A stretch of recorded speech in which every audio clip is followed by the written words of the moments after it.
ಇತ್ತೀಚಿನ ವಾರ್ತೆಗಳಿಗೆ ಸ್ವಾಗತ. ನಾನು ರಮ್ಯಾ ಸತೀಶ್. ಇಂದಿನ ಮುಖ್ಯಾಂಶಗಳು: ತಾಲೂಕಿನ ಪವಿತ್ರ ಪುಣ್ಯಕ್ಷೇತ್ರವಾದ ನವಿಲೆ ನಾಗೇಶ್ವರ ಸ್ವಾಮಿ ಮತ್ತು ಕೆಂಪಮ್ಮ ದೇವಿಗೆ ಸಿದ್ಧಗೊಂಡಿರುವ ನೂತನ ರಥದ ಲೋಕಾರ್ಪಣೆ ಕಾರ್ಯ. ಕೆರೆಗೋಡಿ ರಂಗಾಪುರ ಮತ್ತು ಕೆಂಗೇರಿ ವಿಶ್ವ ಒಕ್ಕಲಿಗರ ಮಠದ ಸ್ವಾಮೀಜಿ ಸಾನ್ನಿಧ್ಯ. 1 ಕೋಟಿ ವೆಚ್ಚದಲ್ಲಿ ಸೊಗಸಾಗಿ ನಿರ್ಮಾಣಗೊಂಡಿರುವ ರಥ. ಸ್ವಾಮಿಯ ನೂರಾರು ಭಕ್ತರು ಭಾಗಿ. ತಾಲೂಕಿನ ಶ್ರಾವಣಬೆಳಗೊಳ ಮತ್ತು ಬಾಗೂರು ಹೋಬಳಿಗಳಿಗೆ ಕೆಪಿಎಸ್ ಶಾಲೆಗಳ ಮಂಜೂರು. ಶಾಲೆಗಳಿಗೆ ಮೂಲಭೂತ ಸೌಲಭ್ಯಗಳನ್ನು ಕಲ್ಪಿಸುವಂತೆ ಶಾಸಕ ಸಿಎನ್ ಬಾಲಕೃಷ್ಣ ಸರ್ಕಾರಕ್ಕೆ ಆಗ್ರಹ. ಹಾಗೂ ರಾಜ್ಯ ಪ್ರಾಥಮಿಕ ಶಾಲಾ ಶಿಕ್ಷಕರ ಸಂಘದಿಂದ ಫೆಬ್ರವರಿ 28ರಂದು ಬೆಂಗಳೂರಿನಲ್ಲಿ ರಾಜ್ಯಮಟ್ಟದ ಶೈಕ್ಷಣಿಕ ಮಹಾಸಮ್ಮೇಳನ. ತಾಲೂಕಿನ ಶಿಕ್ಷಕರು ಹೆಚ್ಚಿನ ಸಂಖ್ಯೆಯಲ್ಲಿ ಸಮ್ಮೇಳನಕ್ಕೆ ಆಗಮಿಸುವಂತೆ ಮನವಿ. ಪ್ರಾಥಮಿಕ ಶಾಲಾ ಶಿಕ್ಷಕರ ಸಂಘದ ರಾಜ್ಯ ಉಪಾಧ್ಯಕ್ಷ ವಿಜಿ ದ್ಯಾವೇಗೌಡರಿಂದ.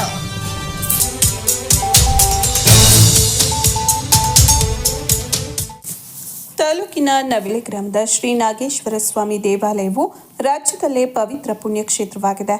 ನಾಗದೋಷಗಳ ಪರಿಹಾರದ ಸಲುವಾಗಿ ರಾಜ್ಯದ ಇತರ ಕಡೆಗಳಿಂದ ಆಗಮಿಸುವ ಭಕ್ತಾದಿಗಳ ಅನುಕೂಲಕ್ಕಾಗಿ ಸರ್ಕಾರ ಮೂಲಭೂತ ಸೌಲಭ್ಯದ ಜೊತೆಗೆ ದೇವಾಲಯದ ಅಭಿವೃದ್ಧಿ ಕೆಲಸಗಳಿಗೆ ಹೆಚ್ಚಿನ ಸಹಕಾರ ನೀಡಬೇಕಾಗಿದೆ ಎಂದು ಶಾಸಕ ಸಿಎನ್ ಬಾಲಕೃಷ್ಣ ತಿಳಿಸಿದರು. ತಾಲೂಕಿನ ಬಾಗೂರು ಹೋಬಳಿಯ ನವಿಲೆ ಗ್ರಾಮದ ಪುರಾಣ ಪ್ರಸಿದ್ಧ ನವಿಲೆ ನಾಗೇಶ್ವರ ಸ್ವಾಮಿ ಹಾಗೂ ಶ್ರೀ ಕೆಂಪಮ್ಮ ದೇವಿಯವರ ನೂತನ ರಥ ಲೋಕಾರ್ಪಣೆ ಕಾರ್ಯಕ್ರಮದಲ್ಲಿ ಭಾಗವಹಿಸಿ ಮಾತನಾಡಿದ ಅವರು, ಮುಜರಾಯಿ ಇಲಾಖೆ, ಗ್ರಾಮಸ್ಥರು ಹಾಗೂ ಸ್ವಾಮಿಯ ಭಕ್ತರು ಸೇರಿದಂತೆ ಎಲ್ಲ ಪಕ್ಷಗಳ ನಾಯಕರ, ಕೆಲ ಉದ್ಯಮಿಗಳ ಸಹಕಾರದಿಂದ ಸುಮಾರು 90 ಲಕ್ಷ ರು ವೆಚ್ಚದಲ್ಲಿ ನೂತನ ರಥ ನಿರ್ಮಾಣಗೊಂಡು ಇಂದು ಲೋಕಾರ್ಪಣೆಗೊಂಡಿದೆ. ಈಗಾಗಲೇ ನವಿಲೆ ನಾಗೇಶ್ವರ ಸ್ವಾಮಿ ಕ್ಷೇತ್ರದಲ್ಲಿ ಪ್ರತಿದಿನ ಭಕ್ತರಿಗೆ ಅನ್ನದಾಸೋಹ ನಡೆಯುತ್ತಿದ್ದು, ದೇವಾಲಯದ ಬ್ಯಾಂಕ್ ಖಾತೆಯಲ್ಲಿ 4 ಕೋಟಿಗೂ ಹೆಚ್ಚು ಹಣವಿದೆ. ಈ ಹಣವನ್ನು ದೇವಾಲಯದ ಆವರಣದಲ್ಲಿ ನಿರ್ಮಾಣಗೊಳ್ಳುತ್ತಿರುವ ನಾಗೇಶ್ವರ ಸ್ವಾಮಿ ಕಲ್ಯಾಣ ಮಂಟಪಕ್ಕೆ ಬಳಸಿಕೊಳ್ಳುವಂತೆ ತಿಳಿಸಲಾಗಿದೆ. ಜೊತೆಗೆ ಗ್ರಾಮಸ್ಥರು, ಭಕ್ತರು ಹೆಚ್ಚಿನ ಸಹಕಾರ ನೀಡುವಂತೆ ಮನವಿ ಮಾಡಲಾಗಿದೆ ಎಂದರು. ದೇವಾಲಯದ ಮುಂಭಾಗ ರಾಜಗೋಪುರ ಹಾಗೂ ರಥದ ಮನೆ ನಿರ್ಮಾಣಕ್ಕೆ ಮುಂಬರುವ ಆರ್ಥಿಕ ವರ್ಷದ ಏಪ್ರಿಲ್ ನಂತರ ಅನುದಾನ ಒದಗಿಸಲಾಗುವುದು ಎಂದ ಅವರು, ನೂತನ ರಥ ನಿರ್ಮಾಣಕ್ಕೆ ಸುಮಾರು 20 ಲಕ್ಷ ರು ಅನುದಾನ ನೀಡುವುದರ ಜೊತೆಗೆ ವೈಯಕ್ತಿಕವಾಗಿ 5 ಲಕ್ಷ ರು ನೀಡಲಾಗಿದೆ. ಉದ್ಯಮಿಗಳಾದ ಅಣತಿ ಯೋಗೇಶ್ 2 ಲಕ್ಷ ರು, ಮರುವನಹಳ್ಳಿ ದೇವರಾಜ್ 1 ಲಕ್ಷ ರು ನೀಡಿದ್ದಾರೆ. ಮುಂಬರುವ ದಿನಗಳಲ್ಲಿ ಅರ್ಚಕರ ವಿಶ್ರಾಂತಿ ಕೊಠಡಿ ನಿರ್ಮಾಣಕ್ಕೆ ಸದ್ಯದಲ್ಲೇ ಅನುದಾನ ಕೊಡುವುದಾಗಿ ತಿಳಿಸಿದರು. ಭಕ್ತಿಪೂರ್ವಕವಾದಂಥ ವಂದನೆಗಳನ್ನು ಮತ್ತೊಮ್ಮೆ ಸಲ್ಲಿಸಲಿಕ್ಕೆ ಬಯಸ್ತಾ ಇದೆ. ಇಂಥ ಮಹತ್ ಕಾರ್ಯಗಳು ನಾನು ಅಂದರೆ ಆಗಲ್ಲ, ನಾವು ಅಂದರೆ ಮಾತ್ರ ಸಾಧ್ಯ. ನೀವೆಲ್ಲರೂ ಕೂಡ ಸಂಕಲ್ಪವನ್ನು ಮಾಡಿ ಇವತ್ತು ಈ ಹಿಂದೆ ಪೂರ್ವಿಕರು ಮಾಡಿದಂಥ ರಥ ಶಿಥಿಲಗೊಂಡ ನಂತರ ಒಂದು ನೂತನ ರಥವನ್ನು ನಿರ್ಮಾಣ ಮಾಡುವ ಒಂದು ಸಂಕಲ್ಪವನ್ನು ಮಾಡಿ ಇವತ್ತು ಲೋಕಾರ್ಪಣೆ ಮಾಡಿರ್ತಕ್ಕಂಥದ್ದು ವಿಶೇಷ. ಇವತ್ತು ನವಿಲೆಯ ಪುಣ್ಯಕ್ಷೇತ್ರದಲ್ಲಿ ಒಂದು ಐತಿಹಾಸಿಕವಾದಂಥ ದಿವಸ ಅಂತ ನಾನಾದರೂ ಕೂಡ ಭಾವಿಸಿದ್ದೇನೆ. ಅದಕ್ಕೆಲ್ಲರೂ ಕೂಡ ಸಹಸ್ರಾರು ಭಕ್ತಾದಿಗಳು ಸಾಕ್ಷಿಯಾಗಿದ್ದೀರಿ. ಇವತ್ತು ನಮ್ಮ ನವಿಲೆ ಗ್ರಾಮ ಸೇರಿದಂತೆ ಉಳಿದ ಗ್ರಾಮಗಳು, ಬೇರೆ ತಾಲೂಕಿನಿಂದನೂ ಕೂಡ ಇವತ್ತು ಸಹಸ್ರಾರು ಭಕ್ತಾದಿಗಳು ಬಂದು ಆ ಸ್ವಾಮಿಯ ಕೃಪೆಗೆ ಪಾತ್ರ ಆಗಲಿಕ್ಕೆ ಅವಕಾಶ ಆಗಿದೆ. ನವಿಲೆ ಕೇವಲ ನಮ್ಮ ಹಾಸನ ಜಿಲ್ಲೆಗೆ ಸೀಮಿತವಾದಂಥ ಧಾರ್ಮಿಕ ಕ್ಷೇತ್ರವಲ್ಲ, ಇದು ರಾಜ್ಯಕ್ಕೆ ಸೀಮಿತವಾದಂಥ ಒಂದು ಧಾರ್ಮಿಕ ಕ್ಷೇತ್ರ ಇದ್ದರೆ ಅದು ನವಿಲೆ ನಾಗೇಶ್ವರ ಸ್ವಾಮಿಯ ಒಂದು ಪುಣ್ಯಕ್ಷೇತ್ರ ಎಂಬತಕ್ಕಂಥ ಮಾತನ್ನು ನಾನು ಈ ಸಂದರ್ಭದಲ್ಲಿ ಹೇಳಲಿಕ್ಕೆ ಬಯಸ್ತೇನೆ. ಸಹಸ್ರಾರು ಭಕ್ತರು ಹರಿಸಿ ಆಶೀರ್ವಾದವನ್ನು ಪಡೆದು ಇಲ್ಲಿಂದ ಪೂಜಾ ಫಲವನ್ನು ಪಡಿತಕ್ಕಂಥ ಒಂದು ವಿಶೇಷವಾದಂಥ ಕ್ಷೇತ್ರವಾಗಿ ಹಂತವಾಗಿ ಬೆಳೀತಿರುವಂಥದ್ದು ಸ್ವಾಗತಾರ್ಹವಾದಂಥ ವಿಚಾರ. ಈ ಸಂದರ್ಭದಲ್ಲಿ ಈ ರಥ ನಿರ್ಮಾಣದ ಮುಖ್ಯ ಶಿಲ್ಪಿಯಾದಂಥ ಶಿವಕುಮಾರ್ ಅವ್ರಿಗೆ ತಮ್ಮ ಸಕಲ ಭಕ್ತಾದಿಗಳ ಪರವಾಗಿ ಅಭಿನಂದನೆಯನ್ನು ಸಲ್ಲಿಸಲಿಕ್ಕೆ ಬಯಸ್ತಾರೆ. ಏಕೆಂದರೆ ಅದನ್ನು ಪ್ರಾರಂಭದಿಂದ ಈ ಹಂತದವರೆಗೆ 16 ಸಲ ನಾನು ಭೇಟಿ ನೀಡಿದಂಥ ಸಂದರ್ಭದಲ್ಲಿ ಅವರ ಆ ಒಂದು ಕರಕುಶಲ ಕೈ ಕೆಲಸ ಅದಕ್ಕೆ ಬೆಲೆ ಕಟ್ಟಲಿಕ್ಕಾಗಲ್ಲ. ಅದಕ್ಕೆ ಎಷ್ಟು ಹಣ ಕೊಟ್ಟರು ಕೂಡ ಅದಕ್ಕೆ ಸರಿಸಾಟಿ ಇಲ್ಲ. ಆ ತನ್ನದೇ ಆದಂಥ ಒಂದು ಕಲೆಯನ್ನು ಮೈಗೂಡಿಸ್ಕೊಂಡಿರ್ತಕ್ಕಂಥ ಶಿವಕುಮಾರ್ ಅವರು ಇನ್ನೂ ಕೂಡ ಮುಂದಿನ ದಿನಗಳಿಂದ ಮಾತು ಕಾರ್ಯಗಳನ್ನು ನೆರವೇರಿಸಲಿ ಅಂತ ನಾನು ಈ ಸಂದರ್ಭದಲ್ಲಿ ಹೇಳ್ತಾ, ತಮ್ಮ ಮಾನ್ಯ ನೂತನ ರಥ ಲೋಕಾರ್ಪಣೆ ಕಾರ್ಯಕ್ರಮದ ದಿವ್ಯ ಸಾನ್ನಿಧ್ಯ ವಹಿಸಿದ್ದ ತಿಪಟೂರು ತಾಲೂಕಿನ ಕೆರೆಗೋಡಿ ರಂಗಾಪುರ ಸುಕ್ಷೇತ್ರ ಮಠದ ಶ್ರೀ ಗುರುಪರದೇಶಿಕೇಂದ್ರ ಮಹಾಸ್ವಾಮೀಜಿ ಆಶೀರ್ವಚನ ನೀಡಿ ನವಿಲಿ ನಾಗೇಶ್ವರ ಸ್ವಾಮಿ ಪುಣ್ಯಕ್ಷೇತ್ರಕ್ಕೆ ಸಾವಿರಾರು ವರ್ಷಗಳ ಇತಿಹಾಸವಿದೆ. ಕುಕ್ಕೆ ಸುಬ್ರಹ್ಮಣ್ಯ, ಆಂಧ್ರಪ್ರದೇಶದ ಕಾಳಹಸ್ತಿಯಂತೆ ಸರ್ಪ ಸಂಸ್ಕಾರ, ಆಶ್ಲೇಷ ಪೂಜೆ ಸೇರಿದಂತೆ ಸರ್ಪದೋಷಕ್ಕೆ ಅನೇಕ ಪೂಜೆಗಳು ನಡೆಯುತ್ತವೆ. ವಿಶೇಷವಾಗಿ ಚರ್ಮದ ಕಾಯಿಲೆಗೆ ಈ ಕ್ಷೇತ್ರದಲ್ಲಿ ಪೂಜೆ ನಡೆಸಿದರೆ ರೋಗಿಗಳು ಗುಣಮುಖರಾಗುವರು. ಗ್ರಾಮಸ್ಥರು ಹಾಗೂ ಭಕ್ತರ ಸಹಕಾರದಿಂದ ನೂತನ ರಥ ನಿರ್ಮಾಣಗೊಂಡಿದ್ದು ಮುಂದೆಯೂ ದೇವಾಲಯದ ಅಭಿವೃದ್ಧಿಗೆ ಎಲ್ಲರೂ ಸಹಕಾರ ನೀಡಲಿ ಎಂದರು. ಕೆಂಗೇರಿ ವಿಶ್ವ ಒಕ್ಕಲಿಗರ ಮಠದ ಶ್ರೀ ನಿಶ್ಚಲಾನಂದ ಮಹಾಸ್ವಾಮೀಜಿ ಮಾತನಾಡಿ, ನಾನು ಸ್ವಾಮೀಜಿಯಾಗುವ ಮೊದಲು ಚನ್ನರಾಯಪಟ್ಟಣದ ತಹಸೀಲ್ದಾರ್ ಆಗಿ ಜಿಲ್ಲೆಯ ಉಪವಿಭಾಗಾಧಿಕಾರಿಯಾಗಿ ಕರ್ತವ್ಯ ನಿರ್ವಹಿಸಿದ್ದ ಸಮಯದಲ್ಲಿ ನವಿಲಿ ನಾಗೇಶ್ವರ ಸ್ವಾಮಿ ದೇವಾಲಯದ ಅಭಿವೃದ್ಧಿಗೆ ಗ್ರಾಮಸ್ಥರು ಮತ್ತು ಭಕ್ತರ ಸಹಕಾರದೊಂದಿಗೆ ಅನೇಕ ಅಭಿವೃದ್ಧಿಯ ಕೆಲಸಗಳಿಗೆ ಆದ್ಯತೆ ನೀಡಲಾಗಿತ್ತು ಮತ್ತು ತಹಸೀಲ್ದಾರ್ ಆಗಿ ಸೇವೆ ಸಲ್ಲಿಸಿದ ವರಪ್ರಸಾದ್ ರೆಡ್ಡಿಯವರು ಕೂಡ ದೇವಾಲಯದ ಆವರಣದಲ್ಲಿ ಭಕ್ತರ ಅನುಕೂಲಕ್ಕಾಗಿ ಅನ್ನದಾಸೋಹ ಮಂಟಪ ಹಾಗೂ ದಾನಿಗಳಿಂದ ಹೆಚ್ಚಿನ ನಿಧಿ ಸಂಗ್ರಹಣೆ ಮಾಡುವ ಮೂಲಕ ದೇವಾಲಯದ ಹೆಸರಿನಲ್ಲಿ ಭೂಮಿಯನ್ನು ಕೂಡ ಖರೀದಿಸಲಾಗಿತ್ತು. ಈಗ ಅದೇ ಜಾಗದಲ್ಲಿ ಕಲ್ಯಾಣ ಮಂಟಪ ನಿರ್ಮಾಣವಾಗ್ತಿದೆ. ನಾವು ಶ್ರೀಮಠದಲ್ಲಿ ಪ್ರತಿನಿತ್ಯ ಶ್ರೀ ನಾಗೇಶ್ವರ ಸ್ವಾಮಿಯವರ ಆರಾಧನೆ ಮಾಡುವ ಮೂಲಕ ಭಕ್ತರಿಗೆ ಆಶೀರ್ವದಿಸುತ್ತಿರುವುದಾಗಿ ತಿಳಿಸಿದರು. ಅಖಿಲ ಭಾರತ ವೀರಶೈವ ಲಿಂಗಾಯತ ಮಹಾಸಭಾ ಜಿಲ್ಲಾಧ್ಯಕ್ಷ ನವಿಲೆ ಪರಮೇಶ್ ಮಾತನಾಡಿ, ಕ್ಷೇತ್ರದ ಶಾಸಕರು ಮತ್ತು ಗ್ರಾಮಸ್ಥರು, ಭಕ್ತರು, ರಥ ನಿರ್ಮಾಣ ಸಮಿತಿ ಸದಸ್ಯರ ಪರಿಶ್ರಮದಿಂದ 1 ಕೋಟಿ ವೆಚ್ಚದಲ್ಲಿ ನೂತನ ರಥ ನಿರ್ಮಾಣವಾಗಿದೆ. ಇದರ ಜೊತೆಗೆ ದೇವಾಲಯದ ಪವಿತ್ರತೆ ಹೆಚ್ಚಾಗಲು, ರಾಜ್ಯದಲ್ಲಿ ಇನ್ನೂ ಹೆಚ್ಚು ಪ್ರಸಿದ್ಧಿ ಹೊಂದಲು ದೇವಾಲಯದ ಮುಂಭಾಗ ರಾಜಗೋಪುರ ನಿರ್ಮಾಣಕ್ಕೆ ಶಾಸಕರು ಹೆಚ್ಚಿನ ಅನುದಾನ ನೀಡುವಂತೆ ಒತ್ತಾಯಿಸಿದರು. ನಾವು ಬೆಳಗ್ಗೆ ರಥ ಇತ್ತು, ರಥನ ತೆಗೆದು ರೆಡಿ ಮಾಡಿ ನಾವು ಕ್ಲೀನ್ ಮಾಡೋಕ್ಕಿಂತ ರಥ ತೆಗೆಯುವಾಗ ಗ್ರಾಮಸ್ಥರೆಲ್ಲ ರಥ ಅಸ್ಥಿರವಾಗಿ ಹೋಗಿದ್ದು 2 ವರ್ಷ ನಾವು ಸಂಕಟದಿಂದ ಜಾತ್ರೆ ಮಾಡಿದ್ವು. ಇವತ್ತು ನಮ್ಮ ನವಿಲೆ ನಾಗೇಶ್ವರನ ಸಕಲ ಭಕ್ತರ ಅನುಗ್ರಹದಿಂದ, ದೇವರ ಕೃಪೆಯಿಂದ ನಾಗೇಶ್ವರ ಕೆಂಪಮ್ಮನವರ ನೂತನ ರಥ ನಿರ್ಮಾಣ ಆಗಿದೆ. ಅದ್ಭುತವಾಗಿ ಮೂಡಿಬಂದಿದೆ. ಈ ಕಾರ್ಯಕ್ರಮದಲ್ಲಿ ಯಾರ್ಯಾರು ತನು ಮನ ಧನ ಸಹಾಯ ಮಾಡಿದ್ದಾರೆ ಅವರೆಲ್ಲರಿಗೂ ಭಗವಂತ ಒಳ್ಳೇದು ಮಾಡಲಿ, ಅವ್ರಿಗೆ ದೇವರು ಒಳ್ಳೆ ಆಯಸ್ಸು ಆರೋಗ್ಯ ಕೊಡಲಿ ಅಂತ ದೇವರಲ್ಲಿ ಕೇಳ್ಕೊಂಡು, ಈ ಕಾರ್ಯಕ್ರಮದಲ್ಲಿ ನಮ್ಮ ಶಾಸಕರು ಯಾವಾಗಲೂ ನನಗೆ ಕುಮಾರು ಸದಣ್ಣವರೆಲ್ಲ ಶಾಸಕರ ಹತ್ರ ಹೋಗಿ ನೀವು ಹೋರಪ್ಪ ಕೆಲಸ ಮಾಡಿಕೊಡ್ತಾರೆ. ಅವ್ರ ಹತ್ರ ಸುಮಾರು 25-30 ಸತ ಹೋದ್ರೂ ಅವರೆಲ್ಲ ಸ್ಪಂದಿಸಿ ಈ ಕಾರ್ಯ ಇಷ್ಟಾಗಕ್ಕೆ ಸಹಕಾರ ಮಾಡಿದ್ದಾರೆ. ಅವರ ಸೇವೆ ನಮ್ಮ ನಾಗೇಶ್ವರ ಸ್ವಾಮಿ ಇದೇ ಥರ ನಡಿಬೇಕು ಅಂತ ನಾನು ಅವರಲ್ಲಿ ಕೇಳ್ಕೊತೀನಿ. ಅದೇ ರೀತಿ ಈಗ ಹೊಸ್ದಾಗಿ ಬಂದಿರತಕ್ಕಂಥ ನಮ್ಮ ತಹಸೀಲ್ದಾರ್ ಸಾಹೇಬರು ಮೊನ್ನೆ ಒಂದು ಮೀಟಿಂಗ್ ಮಾಡಿ ಈ ದೇವಸ್ಥಾನದ ಉದ್ಧಾರಕ್ಕೆ ಏನು ಬೇಕು ಹೇಳಿ ನೀವು ಗ್ರಾಮಸ್ಥರು ಸಹಕಾರ ಮಾಡಿ ಅಂತ ಒಂದು ಮಾತು ಹೇಳಿರೋಂದ್ರು. ಅವತ್ತಿಂದ ನಮಗೆ ತುಂಬ ಖುಷಿಯಾಗಿದೆ. ಈ ಕ್ಷೇತ್ರ ನಾವು ನೋಡಿದಾಗ ಈಗ 10-12 ವರ್ಷದ ಹಿಂದೆ ದೇವರಲ್ಲಿ ಮಹಿಮೆ ಇತ್ತು. ಇಷ್ಟು ಭಕ್ತರು ಇಷ್ಟಿದ್ರೂ ಬಂದು ಹೋಗ್ತಿದ್ದು, ಇಷ್ಟೊಂದು ಅಭೂತಪೂರ್ವವಾಗಿ ಕೆಲಸಗಳು ನಡೀತಿಲ್ಲ. ಅದರಲ್ಲೂ ನಮ್ಮೂರಲ್ಲಿ ನಮ್ಮ ಯುವಕ ಮಿತ್ರರು ಎಲ್ಲರೂ ನಾಗೇಶ್ವರ ಕೆಂಪಮ್ಮ ಜಾತ್ರೆ ಮಾಡಲಿಕ್ಕೆ ಎಲ್ಲ ಧಾರ್ಮಿಕ ಕಾರ್ಯ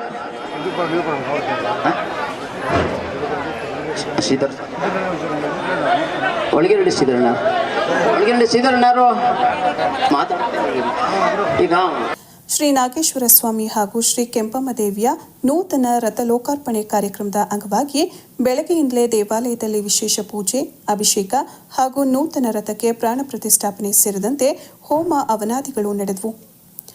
ಮಾಜಿ ವಿಧಾನ ಪರಿಷತ್ ಸದಸ್ಯ ಎಂಎ ಗೋಪಾಲಸ್ವಾಮಿ ಮತ್ತು ನಗರ ಪ್ರಾಧಿಕಾರದ ಮಾಜಿ ಅಧ್ಯಕ್ಷ ಎಸಿ ಆನಂದಕುಮಾರ್ ನೂತನ ರಥಕ್ಕೆ ವಿಶೇಷ ಪೂಜೆ ಸಲ್ಲಿಸಿದರು.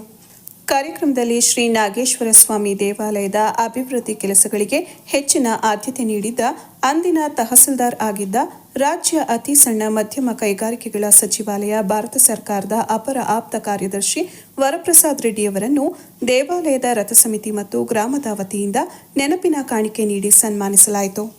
ನೂತನ ರಥ ಲೋಕಾರ್ಪಣೆ ಕಾರ್ಯಕ್ರಮಕ್ಕೆ ಕೇವಲ ಜಿಲ್ಲೆ ಅಲ್ಲದೆ ಬೆಂಗಳೂರು ಸೇರಿದಂತೆ ರಾಜ್ಯದ ನಾನಾ ಭಾಗಗಳಿಂದ ಸಾವಿರಾರು ಸಂಖ್ಯೆಯಲ್ಲಿ ಭಕ್ತರು ಆಗಮಿಸಿದರು. ಎಲ್ಲ ಭಕ್ತರಿಗೂ ಅನ್ನ ಸಂತರ್ಪಣೆ ಏರ್ಪಡಿಸಲಾಗಿತ್ತು.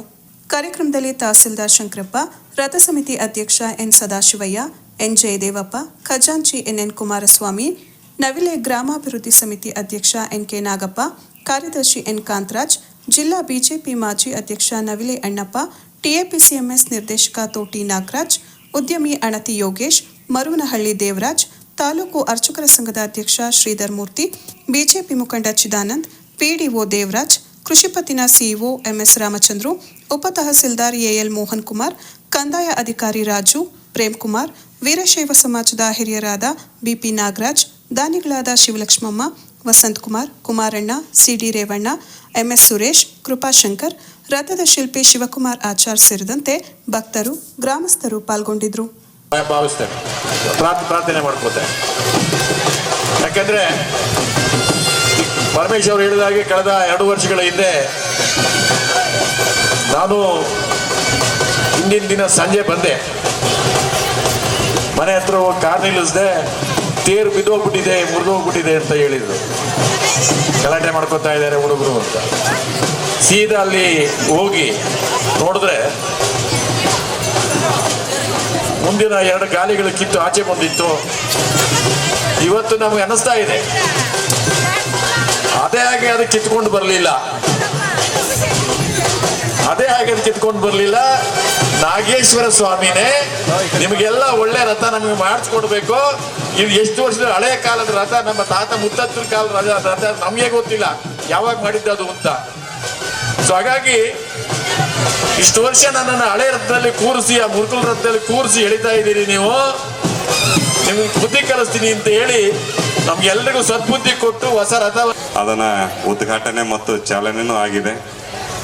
ಎಲ್ಲಿ ನಾವು ಧರ್ಮವನ್ನ ರಕ್ಷಣೆ ಮಾಡ್ತೇವೆ, ಧರ್ಮ ನಮ್ಮನ್ನ ರಕ್ಷಿಸ್ತದೆ ಅಂತ ಹೇಳ್ತಾರೆ. ಧರ್ಮ ರಕ್ಷಿತೋ ರಕ್ಷಿತ ಅಂತ.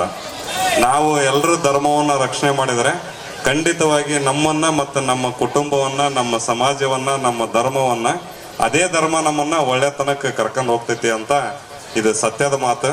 ಜೊತೆಗೆ ನಾವು ಇಡೀ ಭೂಮಂಡಲದೊಳಗೆ ಅತ್ಯಂತ ಶ್ರೀಮಂತವಾದ ಸಂಸ್ಕೃತಿ ಯಾವ್ದಾರ ಇದ್ರೆ ಅದು ನಮ್ಮ ಏನು ಧರ್ಮ ಇದೆ, ನಮ್ಮ ಹಿಂದೂ ಧರ್ಮ ಇದೆ, ಹಿಂದೂ ಸಂಸ್ಕೃತಿ ಇದೆ, ಭಾರತ ಸಂಸ್ಕೃತಿ ಇದೆ. ಇದೇ ಅತ್ಯಂತ ಶ್ರೀಮಂತವಾದ ಸಂಸ್ಕೃತಿ. ನಾವು ಎಲ್ಲಾದ್ರೂ ದೇವಸ್ಥಾನಕ್ಕೆ ಹೋಗ್ತೀವಿ, ನೀವು ನೋಡ್ತೀರಿ ಎಷ್ಟೊಂದು ನಮ್ಮ ಮನಸ್ಸಿನೊಳಗೆ ಸಿಟ್ಟು, ಸೆಡವು, ಏನೇನೋ ಭಾವನೆಗಳು ಇರ್ತವೆ. ನಾವು ಇಲ್ಲಿ ಬಂದ್ವಿ ಅಂದ್ರೆ ಅವನ್ನೆಲ್ಲವನ್ನು ಮರ್ತು ಬಿಡ್ತೀವಿ. 5 ನಿಮಿಷ ದೇವಸ್ಥಾನದಾಗ ಅದೇವಪ್ಪ ಅಂದ್ರೆ ಎಲ್ಲವನ್ನು ಕಣ್ಣು ಮುಚ್ಚಿ ಮರೆತು ಬಿಟ್ಟು ಅತ್ಯಂತ ನಾವು ಶಾಂತಿಯನ್ನು ಪಡಿತೀವಿ, ಮಾನಸಿಕವಾಗಿ ನೆಮ್ಮದಿಯನ್ನು ಪಡಿತೀವಿ. ಇದೇ ನಮ್ಮ ಶ್ರೀಮಂತಿಕೆಗೆ ಸಾಕ್ಷಿ. ನಾವು ಎಷ್ಟೇ ನಮ್ಮ ಹತ್ರ ಆಸ್ತಿ ಐಶ್ವರ್ಯ ಎಲ್ಲ ಇದ್ರೂ ಕೂಡ ಪ್ರತಿಯೊಬ್ಬರು ನಾವು ದೇವರ ಹತ್ರ ಹೋಗಿ ಏನೋ ನಮ್ಮ ಕಷ್ಟ ಕಾರ್ಪಣ್ಯಗಳನ್ನು ನಾವು ಸರ್ವಶ್ರೇಷ್ಠ ಒಂದು ಧಾರ್ಮಿಕ ಕ್ಷೇತ್ರ ಆಗಿದೆ. ನಾಗೇಶ್ವರ ಸ್ವಾಮಿ ನಮ್ಗೆಲ್ಲರಿಗೂ ಶಕ್ತಿ ತುಂಬಿದ್ರು. ಇವತ್ತು ಮಾನ್ಯ ಶಾಸಕರ ಅವ್ರದ್ದು ವಿಶೇಷವಾದ ಕೊಡುಗೆ ಇದೆ. ಬಹಳ ದೊಡ್ಡ ಮಟ್ಟದ ಧಾರ್ಮಿಕ ಕ್ಷೇತ್ರ ಆಗೋದ್ರ ಜೊತೆಗೆ ಈ ದಿನ ರಥನೂ ಸಹ ಅದ್ದೂರಿಯಾಗಿದೆ, ಬಹಳ ಅದ್ದೂರಿಯಾಗಿ. ಪರಮೇಶ್ವರ್ ಹೇಳ್ತಾ ಇದ್ರು, ಗ್ರಾಮಸ್ಥರು ಪ್ರತಿಯೊಬ್ಬ ಮನೆಯಿಂದನೂ ಸಹ 100 ರೂಪಾಯಿ, 1000 ರೂಪಾಯಿ, ಲಕ್ಷ ರೂಪಾಯಿ ತನಕ ಕಾಂಟ್ರಿಬ್ಯೂಷನ್ ಮಾಡಿದ್ದಾರೆ ಅಂತ. ಇದು ನವಿಲೆ ಗ್ರಾಮದ ವಿಶೇಷತೆ ಮತ್ತು ಒಂದು ಧಾರ್ಮಿಕ ಭಕ್ತಿ ಎತ್ತು ನೋಡಿಸುತ್ತೆ. ಇಲ್ಲಿ ನಮ್ಮ ನಿಶ್ಚಲಾನಂದ ಸ್ವಾಮೀಜಿಯವರು ಸಹ ತಹಶೀಲ್ದಾರ್ ಆಗಿ ಇಲ್ಲಿ ದಾಸೋಹ ಶಾಸಕರ ಸಮಿತಿ ಸೇರಿಕೊಂಡು ದಾಸೋಹ ಕಟ್ಟಡ ಮಾಡಿದ್ದಾರೆ. ಪ್ರತಿನಿತ್ಯ ದಾಸೋಹ ನಡೀತಾ ಇದೆ. ಇಲ್ಲಿ ನಾವು ತಹಶೀಲ್ದಾರ್ ಆಗಿದ್ದಾಗ ದಾಸೋಹ ಸ್ಟಾರ್ಟ್ ಮಾಡ್ಬೇಕಂತ ಪ್ಲಾನ್ ಮಾಡಿದ್ವಿ. ಇದ್ದಿದ್ದು ನಮ್ಮ ಹತ್ರ 3 ಚೀಲ ಅಕ್ಕಿ ಇತ್ತು, ಒಂದು 10-12 kg ಬೇಳೆ ಇತ್ತು. ಬಟ್ ಧೈರ್ಯ ಮಾಡಿ ಸ್ಟಾರ್ಟ್ ಮಾಡಿದ್ವಿ. ನಮ್ಮ ನವಿಲೆ ಅಣ್ಣಪ್ಪನವ್ರ ಬ್ರದರ್ ದೇವರಾಜ್ ಅವ್ರ ನೇತೃತ್ವದಲ್ಲಿ ನಾವು ಸ್ಟಾರ್ಟ್ ಮಾಡಿದ ಟೀಮ್ ಇನ್ನೂ ಇದೆ. ಭಟ್ರೆಲ್ಲ ಸ್ಟಾರ್ಟ್ ಮಾಡಿದ್ವಿ. ಇವತ್ತು ನಿರಾತಂಕವಾಗಿ ಭಾಳ ಚೆನ್ನಾಗಿ ನಡೀತಾ ಇದೆ. ಆವಾಗ ವರ್ಷಕ್ಕೆ ಉಂಡಿಗೆ 50,000 ರೂಪಾಯಿ ಬೀಳ್ತಾ ಇತ್ತು ಹೆಚ್ಚು ಕಮ್ಮಿ. ನಮ್ಮ ನಾಗಪ್ಪನವ್ರು ತರೋ ಉಂಡಿನ 35,000 ಸುಳಿತಾ ಇತ್ತು ಅಷ್ಟೇ. ಎಂಟರ್ ವರ್ಷನೇ ಸೇರಿ. ಇವಾಗ ನನಗೆ ಸ್ವಾಮೀಜಿ ಹೇಳ್ತಾ ಇದ್ರು, ಪ್ರತಿ ತಿಂಗಳು ಇವಾಗ 5-6 ಲಕ್ಷ ರೂಪಾಯಿ ಬರ್ತದೆ. ಅಂದರೆ ಆ ಮಟ್ಟಿಗೆ ನಾವು ಜನಪ್ರಿಯ ಆಗಿದೆ ದೇವಸ್ಥಾನ. ಸೊ ನಾನು ತಹಶೀಲ್ದಾರ್ ಸಾಹೇಬ್ರ ಹತ್ರ ಇಷ್ಟೇ ರಿಕ್ವೆಸ್ಟ್ ಮಾಡೋದು, ಇದು ನಿಮ್ಮ ಪುಣ್ಯ, ಇದು ಎಲ್ಲರಿಗೂ ಸಿಗಲ್ಲ ಪುಣ್ಯ. ಇದು ಬಹಳ ವಿಶೇಷವಾದ ದೇವಸ್ಥಾನ. ಇದು ತನು ಮನ ಧನದಿಂದ ಕೆಲಸ ಮಾಡಿ ಅತ್ಯಂತ ಉತ್ಸಾಹಿ. ನಮ್ಮ ವರಪ್ರಸಾದ್ ರೆಡ್ಡಿಯವರು ಈ ಕ್ಷೇತ್ರವನ್ನ ಬಹಳ ಅದ್ಭುತವಾಗಿ ಮಾಡಬೇಕು ಅಂತೇಳಿ ಬಹಳ ಶ್ರಮಪಟ್ಟು, ತನ್ನ ಸ್ವಂತ ಊರೇನೋ ಇದು, ತನ್ನ ಮನೆಯ ದೇವರೇನೋ ಅನ್ನೋ ರೀತಿಯಲ್ಲಿ ಬಹಳ ಭಕ್ತಿಯಿಂದ ಕೆಲಸ ಮಾಡಿದ್ದಾರೆ. ಹಾಗಾಗಿ ಅವ್ರಿಗೆ ಉತ್ತರೋತ್ತರ ಬಹಳ ಶ್ರೇಷ್ಠವಾದಂಥ ಜವಾಬ್ದಾರಿನ ಭಾರತ ಸರ್ಕಾರ ಮತ್ತು ಕರ್ನಾಟಕ ಸರ್ಕಾರ ಕೊಡ್ತಾ ಇದ್ದಾರೆ. ಅದಕ್ಕೆ ಕಾರಣ ನವಿಲೆ ನಾಗೇಶ್ವರ ಸ್ವಾಮಿಯ ಆಶೀರ್ವಾದ. ಅವತ್ತು ನಾವು ತಹಶೀಲ್ದಾರ್ ಇದ್ದಂಥ ಸಂದರ್ಭದಲ್ಲಿ ಸನ್ಮಾನ್ಯ ಬಾಲಕೃಷ್ಣ ಅವರು ನಾವು ಇಬ್ಬರು ಸೇರಿ, ಅವತ್ತು ನನಗಿನ್ನೂ ಆ ಫೋಟೋ ಇಟ್ಕೊಂಡಿದ್ದೀನಿ. ನಾನು ವೈಟ್ ಪ್ಯಾಂಟು ವೈಟ್ ಜುಬ್ಬ ಹಾಕೊಂಡಿದ್ದೆ. ಇದೇ ಇವತ್ತು ಏನು ಯಾತ್ರಿನಿವಾಸ ಮತ್ತು ದಾಸೋಹ ಭವನ ಕಟ್ಟಿದೀವಲ್ಲ, ಅದ್ರ ಮುಂದೆ ಗುರುಗಳನ್ನ, ನಮ್ಮ ತಿಪ್ಟೂರು ಗುರುಗಳನ್ನೂ ಕೂಡ, ಕೆರಗೋಡು ಗುರುಗಳನ್ನೂ ಕೂಡ ಕರೆಸಿದ್ವಿ. ಇವತ್ತು ಸಿಗ್ಬೇಕಾಯ್ತು, ನಮ್ಗೆ ಅವಕಾಶ ಸಿಗಲಿಲ್ಲ. ಅವರು ನಾವು ಮತ್ತೆ ಸನ್ಮಾನ್ಯ ಬಾಲಕೃಷ್ಣ ಅವರು ಸೇರಿ ಗುದ್ಲಿ ಪೂಜೆ ಮಾಡಿದ್ವಿ. ಆ ಸಂದರ್ಭದಲ್ಲಿ ಒಂದು ನೆನಪಾಗುತ್ತೆ. ಇಡೀ ರಾಜ್ಯ ಸರ್ಕಾರ ಪ್ರಪ್ರಥಮ ಬಾರಿಗೆ ಬೆಸ್ಟ್ ಆಫೀಸರ್ಸ್ಗೆ ಕೊಡುವಂಥ ರಾಜ್ಯ ಸರ್ವೋತ್ತಮ ಪ್ರಶಸ್ತಿಯನ್ನು ಕೊಟ್ಟಿದ್ದು ನಮ್ಮ ವರಪ್ರಸಾದ್ ರೆಡ್ಡಿಗೆ ಮೊದಲನೇ ಅವಾರ್ಡು ಆ್ಯಸ್ ಎ ತಹಶೀಲ್ದಾರ್. 2014 ಜನವರಿ 26ನೇ ತಾರೀಕು 2ನೇ ಅವಾರ್ಡ್ ನಮಗೆ ಬಂತು. ಅದು ನಮ್ಮಿಬ್ರಿಗೆ ಬಂದಿದ್ದಲ್ಲ, ಚನ್ನರಾಯಪಟ್ಟಣಕ್ಕೆ ಬಂದದ್ದು, ಹಾಸನ ಜಿಲ್ಲೆಗೆ ಬಂದಿದ್ದು. ವೈಯಕ್ತಿಕವಾಗಿ ನಮಗೆ ಕೊಟ್ಟಿರ್ಬೋದು, ಆದರೆ ಇಬ್ಬರು ಚನ್ನರಾಯಪಟ್ಟಣ ತಹಶೀಲ್ದಾರ್ ಆಗಿದ್ದರ ಕಾರಣ, ನವಿಲೆ ನಾಗೇಶ್ವರ ಸ್ವಾಮಿಯ ಕೃಪೆ ನಮ್ಮ ಮೇಲೆ ಇದ್ದಿದ್ರ ಕಾರಣ ನಮಗೆ 2ನೇ ತಹಶೀಲ್ದಾರ್ ಆಗಿ ಸರ್ವೋತ್ತಮ ಅವಾರ್ಡ್ ಬಂತು. ಇವತ್ತೇನು ಮುಖ್ಯಮಂತ್ರಿಗಳಾಗಿದ್ದಾರಲ್ಲ, ಅವರು ಅವತ್ತು ನಮಗೆ ರಾಜ್ಯಪಾಲರ ಭವನದಲ್ಲಿ ಅವಾರ್ಡ್ ಮಾಡಿದರು. ಅನಂತರ ಇದೇ ತಾಲೂಕಿನ ತಹಶೀಲ್ದಾರ್ ಅಂತ ನಟರಾಜರು ಕೂಡ ಬಂತು. ಎಷ್ಟು ಅದೃಷ್ಟ ನೋಡಿ. ಅದಕ್ಕೆ ಚನ್ನರಾಯಪಟ್ಟಣ ಅತ್ಯಂತ ಪವಿತ್ರವಾದಂತಹ ಒಂದು ಕ್ಷೇತ್ರ. ನವಿಲೆ ನಾಗೇಶ್ವರ ಸ್ವಾಮಿಗೆ ಯಾರು ಭಕ್ತಿಪೂರ್ವಕವಾಗಿ ಶ್ರದ್ಧೆಯಿಂದ ಕೆಲಸ ಮಾಡ್ತಾರೋ ಅವ್ರಿಗೂ ಕೂಡ ಬರುತ್ತೆ. ಶಂಕರಪ್ಪನವರೇ, ವರಪ್ರಸಾದ್ ರೆಡ್ಡಿ ಅವರು ಅದನ್ನೇ ಹೇಳಿದ್ದು.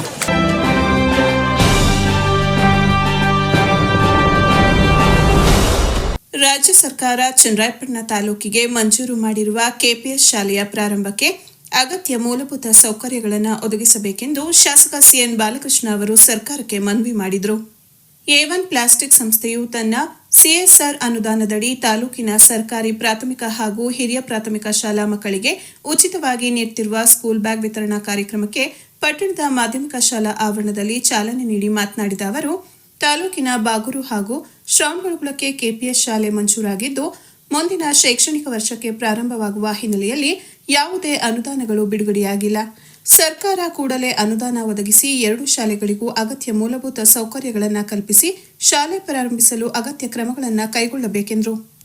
ಮುಂದಿನ ಶೈಕ್ಷಣಿಕ ವರ್ಷಕ್ಕೆ ತಾಲೂಕಿನ ಪ್ರತಿ ಗ್ರಾಮ ಪಂಚಾಯಿತಿಯಿಂದ 15ನೇ ಹಣಕಾಸು ಯೋಜನೆಯಲ್ಲಿ 1 ಶಾಲೆಗಳ ದುರಸ್ತಿಗೆ ಕ್ರಮ ಕೈಗೊಳ್ಳಬೇಕೆಂದು ತಾಲೂಕು ಪಂಚಾಯಿತಿ ಕಾರ್ಯನಿರ್ವಹಣಾಧಿಕಾರಿಗಳಿಗೆ ಸೂಚಿಸಿದ್ದು, ಶಾಲಾ ಶಿಕ್ಷಣ ಇಲಾಖೆಯ ಆಡಳಿತಾಧಿಕಾರಿಗಳು ತಾಲೂಕಿನಲ್ಲಿರುವ ಶಾಲೆಗಳ ಅಗತ್ಯ ಕಾಮಗಾರಿಗಳ ಬಗ್ಗೆ ಪಟ್ಟಿ ಸಲ್ಲಿಸಿದರೆ ದುರಸ್ತಿಗೆ ಕ್ರಮ ಕೈಗೊಳ್ಳಲಾಗುವುದು. ಬಾಗೂರು ಶಾಲೆಗೆ ಅತಿ ಅವಶ್ಯವಾಗಿ ಶೌಚಾಲಯದ ಅವಶ್ಯಕತೆ ಇದ್ದು, ಕೆಪಿಎಸ್ ಶಾಲೆಯ ಅನುದಾನದಲ್ಲಿ ಹೈಟೆಕ್ ಶೌಚಾಲಯವನ್ನು ನಿರ್ಮಿಸಲಾಗುವುದು ಎಂದರು. ಎಸ್ಎಸ್ಎಲ್ಸಿ ಪರೀಕ್ಷೆ ಸಮೀಪಿಸುತ್ತಿದ್ದು, ಫಲಿತಾಂಶ ಸುಧಾರಣೆಗೆ ಈಗಿನಿಂದಲೇ ಎಲ್ಲ ಶಿಕ್ಷಕರು ಹಾಗೂ ಇಲಾಖೆಯ ಎಲ್ಲ ಹಂತದ ಅಧಿಕಾರಿಗಳು ಕ್ರಮ ವಹಿಸಬೇಕು. ವಿಷಯವಾರು ಕಲಿಕೆಯಲ್ಲಿ ಹಿಂದುಳಿದ ಮಕ್ಕಳನ್ನು ಗುರುತಿಸಿ ನಿರ್ದಿಷ್ಟ ಕಲಿಕಾಂಶಗಳ ಪ್ರಗತಿಗೆ ಶ್ರಮಿಸಬೇಕು. ಎಲ್ಲ ವಿಷಯ ಶಿಕ್ಷಕರು ಶಾಲಾ ಹಂತದಲ್ಲಿ ಮಕ್ಕಳ ಕಲಿಕಾ ಕೊರತೆ ಗುರುತಿಸಿ ಪ್ರಗತಿಗೆ ಪ್ರತಿದಿನ ಚಟುವಟಿಕೆ ರೂಪಿಸಿ ಕಲಿಕಾ ಪ್ರಗತಿಯಾಗುವಂತೆ ಶ್ರಮ ವಹಿಸಬೇಕು ಎಂದು ಸೂಚಿಸಿದರು.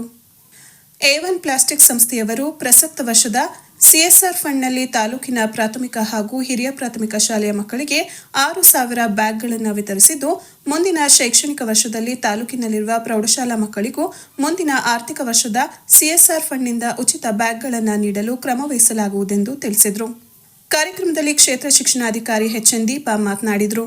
ಕ್ಷೇತ್ರ ಸಂಪನ್ಮೂಲ ಸಮನ್ವಯ ಅಧಿಕಾರಿ ಕೆಎನ್ ಅನಿಲ್, A1 ಪ್ಲಾಸ್ಟಿಕ್ ಇಂಡಸ್ಟ್ರೀಸ್ನ ವ್ಯವಸ್ಥಾಪಕ ಗೌತಮ್, ರಮೇಶ್, ಲೋಕೇಶ್, ಸರಬರಾಜುದಾರ ಮಧುಶೆಟ್ಟಿ, ಟಿಎಪಿಸಿಎಂಎಸ್ನ ಅಧ್ಯಕ್ಷ ವೆಂಕಟೇಶ್ ಮೂರ್ತಿ ಸೇರಿದಂತೆ ತಾಲೂಕಿನ ಶಾಲೆಗಳ ಮುಖ್ಯಸ್ಥರು ಹಾಗೂ ಶಿಕ್ಷಕ ಸಂಘದ ಪದಾಧಿಕಾರಿಗಳು ಭಾಗವಹಿಸಿದರು. ಇವತ್ತು ತಾಲೂಕಿನಲ್ಲಿ ಸುಮಾರು 6,500 ಬ್ಯಾಗ್ಗಳನ್ನು ಇವತ್ತು 1ನೇ ತರಗತಿಯಿಂದ 7ನೇ ತರಗತಿಯವರೆಗೆ ಬ್ಯಾಗು ಮತ್ತು ನೋಟ್ಬುಕ್ಕು, ಸ್ಕೆಚ್ ಪೆನ್ ಕಿಟ್ನ ವಿತರಣೆಯನ್ನು ಇವತ್ತು ಸಂತೋಷದಿಂದ ಮಾಡಿದ್ದೇವೆ. ಈಗ ಬಜಾಜ್ ಅವ್ರಿಗೆ ಅಭಿನಂದಿಸ್ತಾ ಇದ್ದೀನಿ. ಜೊತೆಗೆ ಗೌತಮ್, ಮಧುಶೆಟ್ರು, ರಮೇಶ್ ಒಂದು ಟೀಮ್ಗೂ ಕೂಡ ಅಭಿನಂದನೆಗಳನ್ನು ಸಲ್ಲಿಸಲಿಕ್ಕೆ ಬಯಸ್ತಾ ಇದೆ. ಇವತ್ತು A1 ಪ್ಲಾಸ್ಟಿಕ್ ಕಂಪನಿ ಒಂದು ಪ್ರತಿಷ್ಠಿತವಾದಂಥ ಒಂದು ಕಂಪ್ನಿ ಆಗಿದೆ. ಬಹುಶಃ ನೀವು ಕೂಡ ಎಲ್ಲ ಬಳಕೆದಾರರು ಅಂತ ಅಂದ್ಕೊಂಡಿದ್ದೀನಿ. ಅದರಲ್ಲಿ ನಾನು ಕೂಡ ಬಳಕೆದಾರನೇ. ಈಗ A1 ಪ್ಲಾಸ್ಟಿಕ್ ಅಂದರೆ ಅದಕ್ಕೆ ಒಂದು ಸರಿಸಾಟಿನ ಬೇರನ್ನು ಯೋಚನೆ ಮಾಡಬೇಕಾಗುತ್ತೆ.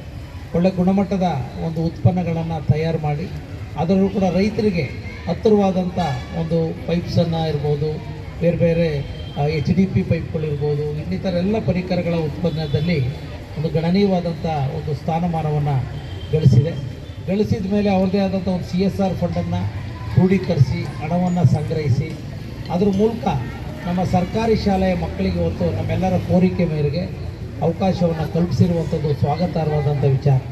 ಈಗಾಗಲೇ ಬಾಗೂರು ಹೋಬಳಿ ವಿತರಣೆ ಆಯಿತು, ನುಗ್ಗೇಹಳ್ಳಿ ಆಯಿತು, ಹಿರಿಸೇವೆ ಆಯಿತು, ಶ್ರವಣಬೆಳಗೊಳ ಕಸಬಾನ ಒಂದು ಒಳ್ಳೆಯ ವೇದಿಕೆನ ಒಂದು ಆಯೋಜನೆ ಮಾಡಿ ಆ ಮೂಲಕ ವಿತರಣೆ ಮಾಡಬೇಕು ಅನ್ನೋ ಒಂದು ಉದ್ದೇಶದಿಂದ ಇವತ್ತು ಅವಕಾಶವನ್ನು ಮಾಡಿದ್ದೇವೆ. ತುಂಬ ಸಂತೋಷದ ವಿಚಾರ. ಈಗಾಗಲೇ 1 to 5th ಮಕ್ಕಳ ತನಕ ಪಡ್ಕೊಂಡಿದ್ದಾರೆ. 7th ತನಕ ಕೂಡ ಕೊಡ್ತಾರೆ. ಮುಂದಿನ ಒಂದು ಆರ್ಥಿಕ ವರ್ಷದಲ್ಲಿ ರಿಕ್ವೆಸ್ಟ್ ಕೂಡ ಮಾಡಿದ್ದೀನಿ. 8th, 9th, 10th ಮಕ್ಕಳಿಗೆ ನಮ್ಮ ಕ್ಷೇತ್ರಕ್ಕೆ ಅವಕಾಶ ಮಾಡಿಕೊಡ್ಬೇಕು ಅಂತ ಅವರಿಗೆ ರಿಕ್ವೆಸ್ಟ್ ಕೂಡ ಮಾಡಿದ್ದೀನಿ. ಅವರು ಕೂಡ ಭರವಸೆ ನೀಡಿದ್ದಾರೆ. ಅದರಲ್ಲೂ ಕೂಡ ನಮ್ಮ ತಾಲೂಕು ಇಡೀ ಜಿಲ್ಲೆಯಲ್ಲಿ ಹೈಯೆಸ್ಟ್ A1+ ಯೂಸ್ ರೈತರು ಪಡಿತಾರೆ. ನಮ್ಮ JJM ಸ್ಕೀಮ್ಗಳು ಕೂಡ ನಾನು ಯಾಕೆಂದರೆ HDP ಪೈಪ್ ಬಗ್ಗೆ ತುಂಬ ಇದಿದೆ. ಕ್ವಾಲಿಟಿ ಪೈಪ್ನ ನಮ್ಮ ವಾಟರ್ ಸಪ್ಲೈ ಡಿಪಾರ್ಟ್ಮೆಂಟ್ ಅವರು ಕೂಡ ಅವಕಾಶವನ್ನು ಮಾಡಿಕೊಟ್ಟಿದ್ದಾರೆ. ಆ ಒಂದು ಹಿನ್ನೆಲೆಯಲ್ಲಿ ಒಳ್ಳೆಯ ಕೆಲಸ ನಮ್ಮ ಸರ್ಕಾರಿ ಶಾಲೆ ಮಕ್ಕಳಿಗೂ ಉಚಿತ ಬ್ಯಾಗನ್ನು ಕೊಡಬೇಕಂತ ನಮ್ಮ ಮ್ಯಾನೇಜ್ಮೆಂಟ್ ನಿರ್ಧರಿಸಿ ಸುಮಾರು 6,000 ಬ್ಯಾಗನ್ನು ನಾವು ಕೊಟ್ಟಿದ್ದೇವೆ. ಲಾಸ್ಟ್ ವೀಕು ನಾವು ಸುಮಾರು 4,000 to 4,500 ಬ್ಯಾಗನ್ನು 4 ಹೋಬಳಿಲಿ ಆಲ್ರೆಡಿ ವಿತರಿಸಿದ್ದೇವೆ. ಈ ದಿನ ಕಸ್ಬಾ ಹೋಬಳಿ ನಿರ್ಣಯ ಮಾಡ್ಕೊಂಡ್ಬಿಟ್ಟು ಇವತ್ತು ಸುಮಾರು 1,500 ಬ್ಯಾಗ್ನ ಇವತ್ತು ಕೊಡ್ತಾ ಇದ್ದೀವಿ. ಹಾಗೆ ನಮಗೆ ರೈತರು ತುಂಬ ಯಶಸ್ಸನ್ನು ಕೊಟ್ಟಿದ್ದಾರೆ. ಹಾಗಾಗಿ ಹಾಸನ ಜಿಲ್ಲೆ ರೈತರಿಗೂ ಈ ವೇದಿಕೆ ಮೂಲಕ ನಾನು ತುಂಬ ಹೃದಯ ಧನ್ಯವಾದಗಳನ್ನ ಅರ್ಪಿಸ್ತೀನಿ. ಎಲ್ಲರಿಗೂ ಧನ್ಯವಾದ. ಈ ವೇದಿಕೆ ಮೇಲೆ ನನಗೆ ಮಾತನಾಡೋಕ್ಕೆ 2 ನಿಮಿಷ.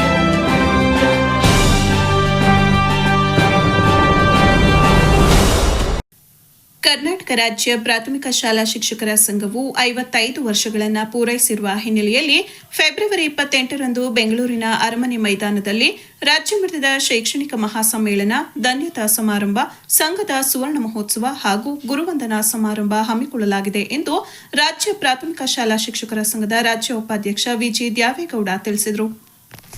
ಪಟ್ಟಣದ ಪತ್ರಕರ್ತರ ಭವನದಲ್ಲಿ ಸೋಮವಾರ ಸುದ್ದಿಗೋಷ್ಠಿಯಲ್ಲಿ ಭಾಗವಹಿಸಿ ಅವರು ಮಾತನಾಡಿ, ಸಮ್ಮೇಳನವನ್ನು ಮುಖ್ಯಮಂತ್ರಿ ಸಿದ್ದರಾಮಯ್ಯ ಉದ್ಘಾಟಿಸಲಿದ್ದಾರೆ.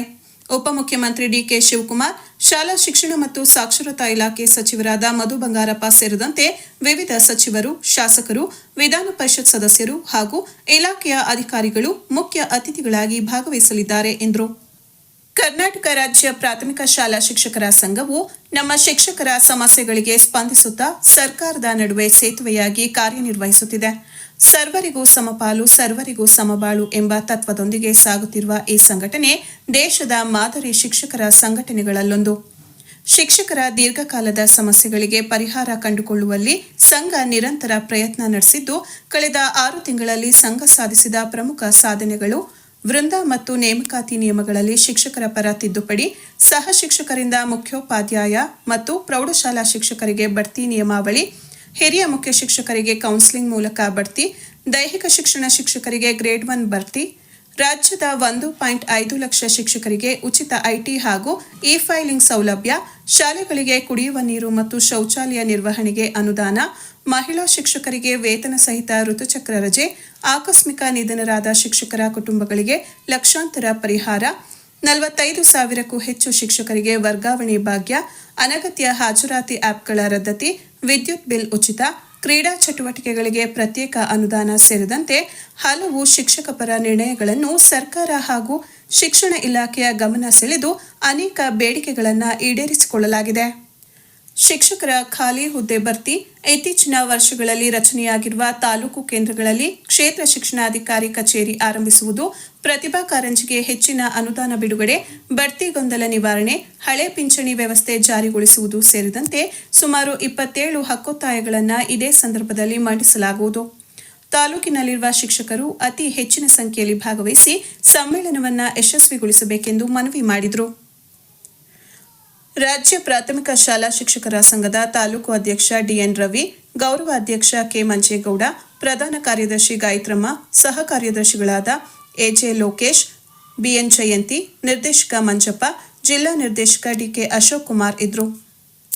ರಾಜ್ಯ ಪ್ರಾಥಮಿಕ ಶಾಲಾ ಶಿಕ್ಷಕರ ಸಂಘದ ತಾಲೂಕು ಅಧ್ಯಕ್ಷ DN ರವಿ, ಗೌರವ ಅಧ್ಯಕ್ಷ ಕೆ ಮಂಜೇಗೌಡ, ಪ್ರಧಾನ ಕಾರ್ಯದರ್ಶಿ ಗಾಯತ್ರಮ್ಮ, ಸಹ ಕಾರ್ಯದರ್ಶಿಗಳಾದ AJ ಲೋಕೇಶ್, BN ಜಯಂತಿ, ನಿರ್ದೇಶಕ ಮಂಜಪ್ಪ, ಜಿಲ್ಲಾ ನಿರ್ದೇಶಕ DK ಅಶೋಕ್ ಕುಮಾರ್ ಇದ್ರು. ಎಲ್ಲ ಪತ್ರಿಕಾ ಬಂಧುಗಳಿಗೆ ಹೃದಯ ತುಂಬಿದ ಸ್ವಾಗತವನ್ನು ಕೋರ್ತಾ ಇದ್ದೇನೆ. ನಾನು ಚೈತ್ರಾ ನಾಯಕರಳ್ಳಿ, ಕರ್ನಾಟಕ ರಾಜ್ಯ ಪ್ರಾಥಮಿಕ ಶಾಲಾ ಶಿಕ್ಷಕರ ಸಂಘದ ಜಿಲ್ಲಾಧ್ಯಕ್ಷೆಯಾಗಿದ್ದೀನಿ.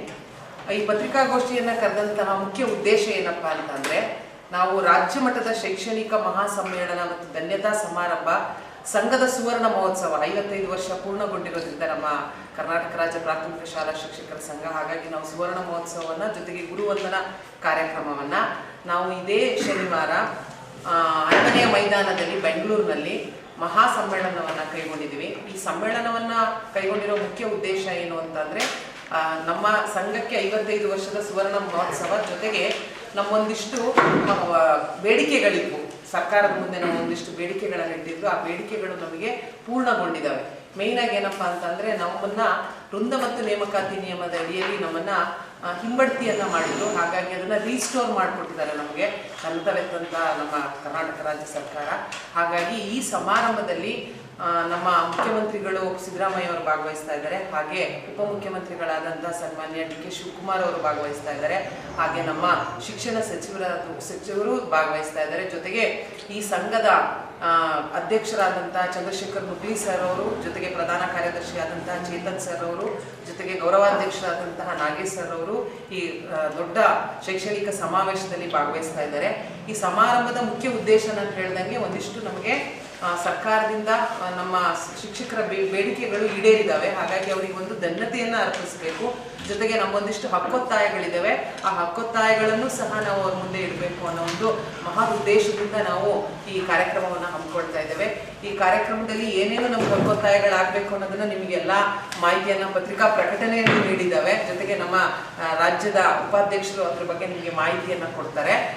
ಜೊತೆಗೆ ಈ ಚನ್ನರಾಯಪಟ್ಟಣ ತಾಲೂಕಿನಿಂದ ಹೆಚ್ಚು ಜನ ಶಿಕ್ಷಕರು ಈ ಮಹಾ ಸಮ್ಮೇಳನಕ್ಕೆ ಭಾಗವಹಿಸಿ ಈ ಮಹಾ ಸಮ್ಮೇಳನವನ್ನು ಯಶಸ್ವಿಗೊಳಿಸಬೇಕು ಅಂತ ನಾನು ಕೇಳ್ಕೊಳ್ತೇನೆ. ಜೊತೆಗೆ ನಾವು ಪ್ರತಿನಿಧಿಗಳಾಗಿ ನಾವು ನೋಂದಣಿ ಮಾಡ್ಕೋಬೇಕು ಅಂತ ಈಗಾಗಲೇ ಜಿಲ್ಲಾ ಸಂಘದಿಂದ ಜೊತೆಗೆ ರಾಜ್ಯ ಸಂಘದಿಂದ ಎಲ್ಲ ತಾಲೂಕಿನ ಅಧ್ಯಕ್ಷ ಕಾರ್ಯದರ್ಶಿಗಳಿಗೆ ನಾವು ಮಾಹಿತಿಯನ್ನು. ಆತ್ಮೀಯ ಎಲ್ಲ ನನ್ನ ಪತ್ರಕರ್ತ ಬಂಧುಗಳೇ, ಬಹುಶಃ ಇದುವರೆಗೂ ನಮ್ಮ ಜಿಲ್ಲಾಧ್ಯಕ್ಷರು ಸಮ್ಮೇಳನದ ಬಗ್ಗೆ ಮತ್ತು ನೋಂದಣಿಯ ಬಗ್ಗೆ ವಿಶೇಷವಾಗಿ ಎಲ್ಲ ವಿಚಾರಗಳನ್ನು ತಿಳಿಸಿಕೊಟ್ಟಿದ್ದಾರೆ. ಇವತ್ತು ಧನ್ಯತಾ ಸಮರ್ಪಣೆಯನ್ನು ಕೂಡ ನಾವು ಒಂದು ಕಾರ್ಯಕ್ರಮವನ್ನು ಏನು ಇಟ್ಕೊಂಡಿದ್ದೀವಿ ಇವತ್ತು ರಾಜ್ಯ ಹಂತದಲ್ಲಿ. ಇದಕ್ಕೆ ನಮ್ಮ ರಾಜ್ಯದ ಅಧ್ಯಕ್ಷರಾದಂಥ ಚಂದ್ರಶೇಖರ್ ನುಗ್ಲಿರವರು, ಸ್ನೇಹಿತರು ರಾಜ್ಯದ ಪ್ರಧಾನ ಕಾರ್ಯದರ್ಶಿಗಳಂತ ಚೇತನ್ರವರು, ಗೌರವಾಧ್ಯಕ್ಷರಾದಂಥ ನಾಗೇಶಣ್ಣ, ಇವರೆಲ್ಲರೂ ಕೂಡ ಹಗಲಿರುಳು ಇವತ್ತು ಶ್ರಮಿಸ್ತಾ ಇದ್ದಾರೆ. ಅರಮನೆ ಮೈದಾನದಲ್ಲಿ ಬಹುಶಃ 1 ಲಕ್ಷ ಶಿಕ್ಷಕರನ್ನ ಸೇರಿಸಿ ಒಂದು ಮಹಾ ಸಮ್ಮೇಳನವನ್ನು ಮಾಡ್ತಕ್ಕಂಥ ಯೋಜನೆ ಇವತ್ತು ರಾಜ್ಯ ಸಂಘದ ಮುಂದಿದೆ. ಜೊತೆಗೆ ಅವತ್ತು ಮಧು ಬಂಗಾರಪ್ಪ ಸಾಹೇಬರು ಒಂದು ಸಂಘದ ವತಿಯಿಂದ ವಿಶೇಷವಾದ ಯೋಜನೆಯನ್ನು ಕೂಡ ಲಾಂಚ್ ಮಾಡ್ತಾ ಇದ್ದಾರೆ, ಬಾಲ ಸಂಜೀವಿನಿ ಅಂತ. ಆ ಬಾಲ ಸಂಜೀವಿನಿ ಅಂತಂದ್ರೆ ಬಡ ವಿದ್ಯಾರ್ಥಿಗಳು ಯಾರಾದರೂ ಸಾವಿಗೀಡಂತ ಸಂದರ್ಭದಲ್ಲಿ ನಮ್ಮ ಕರ್ನಾಟಕ ರಾಜ್ಯ ಪ್ರಾಥಮಿಕ ಶಾಲಾ ಶಿಕ್ಷಕರ ಸಂಘದ ವತಿಯಿಂದನೇ 10,000 ರೂಗಳನ್ನು ಕೊಡ್ತಕ್ಕಂಥ ಒಂದು ವಿಶೇಷ ಯೋಜನೆಯನ್ನ ನಮ್ಮ ಕರ್ನಾಟಕ ರಾಜ್ಯ ಪ್ರಾಥಮಿಕ ಶಾಲಾ ಶಿಕ್ಷಕರ ಸಂಘ ಇವತ್ತು ಕೈಗೊಂಡಿದೆ. ಅದು ಕೂಡ ಅವತ್ತು ಉದ್ಘಾಟನೆ ಆಗ್ತಾ ಇದೆ. ಬಹುಶಃ ಇವತ್ತು ನಾವು ಏನಕ್ಕೆ ಸಂಘಟನೆ ಒಂದು ಸಮಾವೇಶವನ್ನು ನಾವು ಮಾಡ್ತಾ ಇದೀವಪ್ಪ ಅಂತಂದ್ರೆ, ನಮ್ಮ ಹಲವಾರು ಬೇಡಿಕೆಗಳು ಈಡೇರಿದೆ. ಈ 6 ತಿಂಗಳಲ್ಲಿ ಚಂದ್ರಶೇಖರ್ ನುಗ್ಲಿ ಅವರು ಅಧ್ಯಕ್ಷ ಆದ ನಂತರ ವಿಶೇಷವಾಗಿ ಈಡೇರ್ತಕ್ಕಂಥ ಯಾವುದ್ರ ಇದ್ರಪ್ಪ ಅಂದರೆ 2016ಕ್ಕಿಂತ ಮೊದಲು 1ರಿಂದ 7ಕ್ಕೆ ನೇಮಕವಾದಂಥ ಶಿಕ್ಷಕರನ್ನ ಅಂದರೆ C&Rನಿಂದ ಹಿಂಬಡ್ತಿಯಾಗಿತ್ತು. ಅದನ್ನ ಇವತ್ತು ನಮಗೆ 6ರಿಂದ 7ಕ್ಕೆ ಅಂದ್ರೆ 1ರಿಂದ 5ಕ್ಕೆ ಹಿಂಬಡ್ತಿಯನ್ನು ಏನು ಕೊಡ್ತಾ ಇದ್ರು, ಇವತ್ತು 6ರಿಂದ 7ಕ್ಕೆ ನಮ್ಮನ್ನು ರಿಫಿಕ್ಸೇಷನ್ ಮಾಡುವಲ್ಲಿ ನಮ್ಮ ಸಂಘ ಕೆಲಸವನ್ನು ನಿರ್ವಹಿಸಿದೆ. ಹಾಗೆಯೇ ಸಹ ಶಿಕ್ಷಕರ ಹುದ್ದೆಯಿಂದ ಮುಖ್ಯೋಪಾಧ್ಯಾಯರ ಹುದ್ದೆಗೆ ನಮಗೆ ಬಡ್ತಿಯನ್ನು ಕೊಡಲಿಕ್ಕೆ ಕೂಡ ನಮ್ಮ ಪ್ರಾಥಮಿಕ ಶಾಲಾ ಶಿಕ್ಷಕರ ಸಂಘ ಪ್ರಾಮಾಣಿಕ ಪ್ರಯತ್ನವನ್ನು ಮಾಡಿ 21/1/2026ರಂದು ಅಧಿಸೂಚನೆಯನ್ನು ಕೂಡ ಅದು ಹೊರಡಿಸಿದೆ. ಜೊತೆಗೆ ಮುಖ್ಯ ಶಿಕ್ಷಕರಿಗೆ ಹಿರಿಯ ಮುಖ್ಯ ಶಿಕ್ಷಕರಾಗಿ ಬಡ್ತಿಯನ್ನು ಕೊಡ್ತಕ್ಕಂಥ ಕೆಲಸವನ್ನು ಕೂಡ ಸಂಘಟನೆ ಮಾಡಿದೆ. ಹಾಗೆಯೇ ಸರ್ಕಾರಿ ಪ್ರೌಢಶಾಲೆಗಳಿರ್ತಕ್ಕಂಥ ದೈಹಿಕ ಶಿಕ್ಷಕರ ಗ್ರೇಡ್ಗಳನ್ನು ಏನು ಕೊಡಬೇಕಾಗಿತ್ತು ಅದನ್ನು ಕೂಡ ಕೊಟ್ಟಾಗಿದೆ. ಜೊತೆಗೆ ದೇಶದಲ್ಲಿಯೇ ಪ್ರಪ್ರಥಮ ಬಾರಿಗೆ ರಾಜ್ಯದ 1,50,000 ಜನ ಶಿಕ್ಷಕರಿಗೆ ಉಚಿತವಾಗಿ ಅಂದರೆ ಫೈಲಿಂಗ್ ಸಿಸ್ಟಮ್ ಇವತ್ತು ಬಹುಶಃ ನಾವು ಚನ್ನರಾಯಪಟ್ಟಣ ತಾಲೂಕಿನಲ್ಲೂ ಕೂಡ ನಮ್ಮ ಎಲ್ಲ ನಿರ್ದೇಶಕ ಬಂಧುಗಳು ಅಧ್ಯಕ್ಷರು ಎಲ್ಲರೂ ಕೂಡ IT ರಿಟರ್ನ್ಸ್ ಏನಿದೆ ಪ್ರತಿಯೊಬ್ಬ ಶಿಕ್ಷಕರಿಗೆ ಸಂಘದಿಂದನೇ ಉಚಿತವಾಗಿ ಕೊಡ್ತಕ್ಕಂಥ ಕೆಲಸವನ್ನ ಕರ್ನಾಟಕ ರಾಜ್ಯ ಪ್ರಾಥಮಿಕ ಶಾಲಾ ಶಿಕ್ಷಕರ ಸಂಘ ಮಾಡ್ತಾ ಬಂದಿದೆ. ಜೊತೆಗೆ ಪ್ರೌಢಶಾಲೆಗಳಲ್ಲಿ ಅಥವಾ ಕುಡಿಯುವ ನೀರ್ತಕ್ಕಂಥದ್ದು ಶಿಕ್ಷಕರಿಗೂ ಸೇರಿ ಅಂದ್ರೆ 1 ದಿನ ವೇತನ ಸಹಿತ ಋತುಚಕ್ರ. ಶಿವಕುಮಾರ್ ಅವರು, ನಮ್ಮ ಶಿಕ್ಷಣ ಮಂತ್ರಿಗಳಾದಂಥ ಮಧು ಬಂಗಾರಪ್ಪನವರು ಭಾಗವಹಿಸಿದ್ದಾರೆ. ತಾಲೂಕು ಅಧ್ಯಕ್ಷನಾಗಿ ನಾನು ನಮ್ಮ ತಾಲೂಕಿನಲ್ಲಿ 20 ವರ್ಷಗಳ ಕಾಲ ಶಿಕ್ಷಕರ ಸಮಸ್ಯೆಗಳಿಗೆ ನಾವು ಸ್ಪಂದಿಸುತ್ತಾ ಬಂದಿದ್ದೇವೆ. ಹಾಗಾಗಿ ನಮ್ಮ ತಾಲೂಕಿನ ಎಲ್ಲ ಶಿಕ್ಷಕರು ಹೆಚ್ಚಿನ ಸಂಖ್ಯೆಯಲ್ಲಿ ಈ ಒಂದು ಕಾರ್ಯಕ್ರಮದಲ್ಲಿ ಭಾಗವಹಿಸಿ ಈ ಕಾರ್ಯಕ್ರಮವನ್ನು ಯಶಸ್ವಿಗೊಳಿಸಬೇಕು. ಮತ್ತು ಟ್ಯಾಕ್ಸ್ ಫಾರಮ್ ಆಗಿರ್ಬೋದು, ಉಚಿತವಾಗಿ ನಾವು ನಮ್ಮ ಸಂಘದಿಂದ 5 ವರ್ಷ ಕೊಡ್ತಾ ಇದ್ದೋ, ಈಗ ಇಡೀ ದೇಶಾದ್ಯಂತ ಯಾವ ರಾಜ್ಯದಲ್ಲೂ ಸಹ ಕೊಟ್ಟಿಲ್ಲ. 1.25 ಲಕ್ಷ ಶಿಕ್ಷಕರಿಗೆ ಉಚಿತವಾಗಿ ನಮ್ಮ ರಾಜ್ಯ ಸಂಘದ ಅಧ್ಯಕ್ಷರಾದ ಚಂದ್ರಶೇಖರ್ ನೂಗ್ಲಿ ಅವರು ಉಚಿತ ಟ್ಯಾಕ್ಸ್ ಫಾರಮನ್ನು ಕೊಡುವಂಥ ಕೆಲಸವನ್ನು ಮಾಡಿದ್ದಾರೆ. ಇನ್ನೂ ಬೇಕಾದಷ್ಟು ಬೇಡಿಕೆಗಳಿವೆ. ಹಾಗಾಗಿ ನಾವೆಲ್ಲ ಹೆಚ್ಚಿನ ಸಂಖ್ಯೆಯಲ್ಲಿ ಭಾಗವಹಿಸಿ ಅಲ್ಲಿ ಆ ಸಮ್ಮೇಳನದಲ್ಲಿ ಒಪ್ಪತ್ತಾಯವನ್ನು ಮಾಡಬೇಕು. ಶಿಕ್ಷಕರ 108 ಸಮಸ್ಯೆಗಳಿವೆ, ಅವೆಲ್ಲ ಬಗೆಹರಿಸಬೇಕು. ಶಿಕ್ಷಕರಿಗೆ ಒಲಿತಾಗುವ ದೃಷ್ಟಿಯಿಂದ ಹೆಚ್ಚಿನ ಸಂಖ್ಯೆಯಲ್ಲಿ ನಮ್ಮ ತಾಲೂಕು, ನಾನು ಅಧ್ಯಕ್ಷನಾಗಿ ನಮ್ಮ ತಾಲೂಕಿನ ಶಿಕ್ಷಕರಲ್ಲಿ ಮನವಿ ಮಾಡ್ತೀನಿ, ಹೆಚ್ಚಿನ ಸಂಖ್ಯೆಯಲ್ಲಿ ಭಾಗವಹಿಸಿ ಈ ಕಾರ್ಯಕ್ರಮವನ್ನು ಯಶಸ್ವಿಗೊಳಿಸಬೇಕು. ನಮ್ಮ ದೇವೇಗೌಡರು ರಾಜ್ಯೋಪಾಧ್ಯಕ್ಷ ಹೇಳಿದಂಗೆ ನಾವು ಮಾನ್ಯ ಶಾಸಕ, ಜನಪ್ರಿಯ ಶಾಸಕರಾದಂಥ ಬಾಲಕೃಷ್ಣ ಸಾರವನ್ನು ಭೇಟಿ ಮಾಡಿದಾಗ ಅವರು ಬಹಳ ಖುಷಿಯಿಂದ, ಸಂತೋಷದಿಂದ ನಾನು 4 ಉಚಿತ ಬಸ್ಸುಗಳನ್ನು ಕೊಡ್ತೀನಿ, ನಿಮ್ಮ ಸಮಸ್ಯೆಗಳು ಏನಿವೆ ರಾಜ್ಯ ಮಟ್ಟದಲ್ಲಿ ಹೋರಾಟ ಮಾಡ್ಕೊಂಬಂದು ಆ ಬಗೆಹರಿಸ್ಕೊಂಬಂದು ಅಂತ ಹೇಳ್ತಾರೆ. ಕೊನೆಯಲ್ಲಿ ಮತ್ತೊಮ್ಮೆ ಮುಖ್ಯಾಂಶಗಳು. ತಾಲೂಕಿನ ಪವಿತ್ರ ಪುಣ್ಯಕ್ಷೇತ್ರವಾದ ನವಿಲೆ ನಾಗೇಶ್ವರ ಸ್ವಾಮಿ ಮತ್ತು ಕೆಂಪಮ್ಮ ದೇವಿಗೆ ಸಿದ್ಧಗೊಂಡಿರುವ ನೂತನ ರಥದ ಲೋಕಾರ್ಪಣೆ ಕಾರ್ಯ. ಕೆರೆಗೋಡಿ ರಂಗಾಪುರ ಮತ್ತು ಕೆಂಗೇರಿ ವಿಶ್ವ ಒಕ್ಕಲಿಗರ ಮಠದ ಸ್ವಾಮೀಜಿ ಸಾನ್ನಿಧ್ಯ. 1 ಕೋಟಿ ವೆಚ್ಚದಲ್ಲಿ ಸೊಗಸಾಗಿ ನಿರ್ಮಾಣಗೊಂಡಿರುವ ರಥ.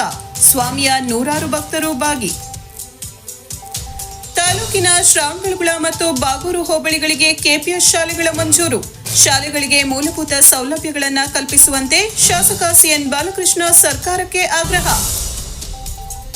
ಹಾಗೂ ರಾಜ್ಯ ಪ್ರಾಥಮಿಕ ಶಾಲಾ ಶಿಕ್ಷಕರ ಸಂಘದಿಂದ ಫೆಬ್ರವರಿ 28ರಂದು ಬೆಂಗಳೂರಿನಲ್ಲಿ ರಾಜ್ಯಮಟ್ಟದ ಶೈಕ್ಷಣಿಕ ಮಹಾಸಮ್ಮೇಳನ. ತಾಲೂಕಿನ ಶಿಕ್ಷಕರು ಹೆಚ್ಚಿನ ಸಂಖ್ಯೆಯಲ್ಲಿ ಸಮ್ಮೇಳನಕ್ಕೆ ಆಗಮಿಸುವಂತೆ ಮನವಿ. ಪ್ರಾಥಮಿಕ ಶಾಲಾ ಶಿಕ್ಷಕರ ಸಂಘದ ರಾಜ್ಯ ಉಪಾಧ್ಯಕ್ಷ ವಿಜಿ ದ್ಯಾವೇಗೌಡರಿಂದ.